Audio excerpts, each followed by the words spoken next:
जय श्री राधेकृष्णा। ओम नमो भगवते वासुदेवाय। बंधुगण, आपण मानकु आम चैनल ओडिया प्रेरणा को स्वागत जनाउछु। आज आसंतु गरुड़ पुराण वर्णना शुणिबा। गरुड़ पुराण रे भगवान विष्णु गरुड़ंकु मनुष्यर कर्मफल जन्मरु मृत्यु पर्यंत एवं मृत्यु पर आत्मा सह कौन घटी थाए एसबु विस्तृत भाव में वर्णना करिसंती। तेबे आसंतु गरुड़ पुराण प्रथम अध्याय शुणिबा। कलिजुगर आरंभ समय नैमिषिया अरण्य ऋषि साधु सन्थ माने समस्ते मिसी भगवान विष्णु उद्देश्य एक यज्ञ आरंभ करथिले, जहाद्वारा कि सेमानकु स्वर्ग प्राप्ति होई परिबो। सेही समय सूतमुनि प्रवेश होइछंती। सूतमुनि विभिन्न प्रकार अभिज्ञता हासिल करथिले। ऋषि माने आदर पूर्वक कहिले, हे सूतमुनि, आपण आम संसार भगवान जमलोक तथा अन्यान्य शुभ अशुभ कर्म जहाद्वारा मनुष्य स्वरूप प्राप्त होइथाए से सबुर ज्ञान दयाकरी आमको दियंतु। आमको कुहंतु, मनुष्यर मृत्यु पर आत्मार जमलोक को जिबार मार्ग किपरि होइथाए एवं सेठारे पापी आत्मा को किपरि दंड निर्यातना मिलिथाए। एहा सुनी सूतमुनि कहिले, जेउ वृत्तांत भगवान नारायण गरुड़ पचारिबा कारणरू कहिथिले मु ताहा तुम मानकु कहूछि। एही संसारर निर्माणकर्ता हेउछन्ति भगवान विष्णु। से जलरे रहिबा कारणरू तांको नाम नारायण।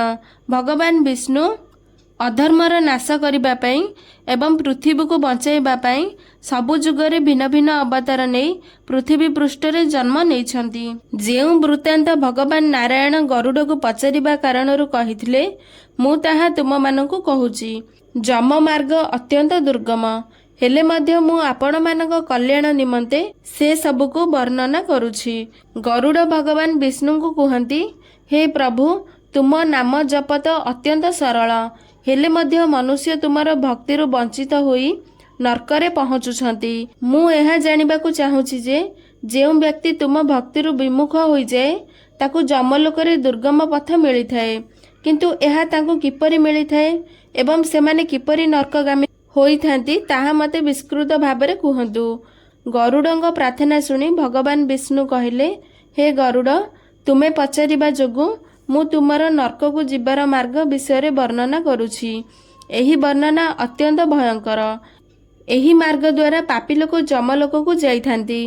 जेउ मनुष्य उग्र स्वभावर होइथांती, धन एवं मर्यादार ज्ञान जहा पाखरे नथाए, भगवानंकु न डरी आसुरिक प्रकृति करंती तथा राक्षस स्वभाव आपणाई थांती, सेमाने अपवित्र नरकरे पड़िथांती। जेउ मनुष्य दान करिथांती सेमाने मोक्ष प्राप्त करिथांती। जेउ लोक माने दुष्ट एवं पापी सेमाने दुख पूर्वक जम जंत्रणा सही जमलोक जाआंती। पापी मानकु एही संसारर दुख मिलिबा सह जेमिति ही सेमानक मृत्यु हुए सेमानकु किपरि कष्ट मिलिथाए से सबुर वर्णना मु तुमको कहूछि सुण।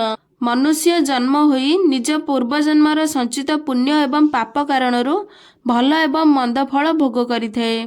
खराब कर्मर संजोगरे शरीर रे जेकोनोसी रोग होइथाए। समस्या एवं रोगरे पीड़ित व्यक्ति हताश होइथाए। व्यक्ति युवावस्था समय रे केते भी बलवान हेले मध्य पत्नी एवं पुत्र थिले मध्य से हठात भयभीत हेबा आरंभ करे। वृद्धावस्था मनुष्य को मृत व्यक्ति समान बंचिबाको पड़िथाए। लोकमानक द्वारा अपमानित होइथाए। अपमान जनित खाद्य खाइथाए। खाद्य खाइबार शक्ति कम हो जाइथाए।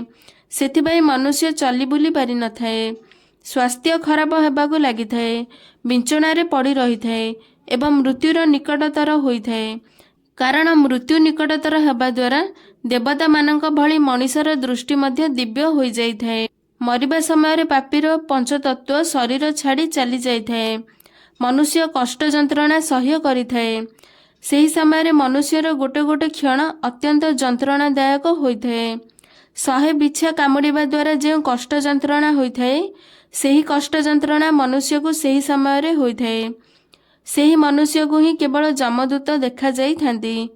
जमदूतर भय मनुष्यर मुहरु झाल एवं लाल बाहरी थाए। मनीष शरीर प्राण बाहरिबा समय जमदूत को देखि थाए।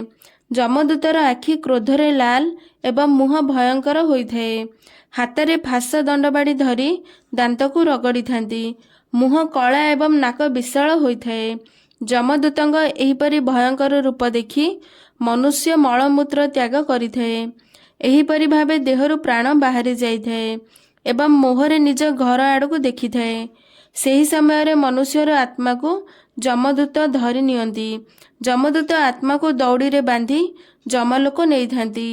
ରାସ୍ତାରେ ତାକୁ ଖାଇବା ପାଇଁ ଖାଦ୍ୟ କିମ୍ବା ପିଇବାକୁ ପାଣି ଦିଆଯାଇ ନଥାଏ। ସୂର୍ଯ୍ୟର ପ୍ରଖର କିରଣରେ ଚାଲିବାକୁ ପଡ଼ିଥାଏ।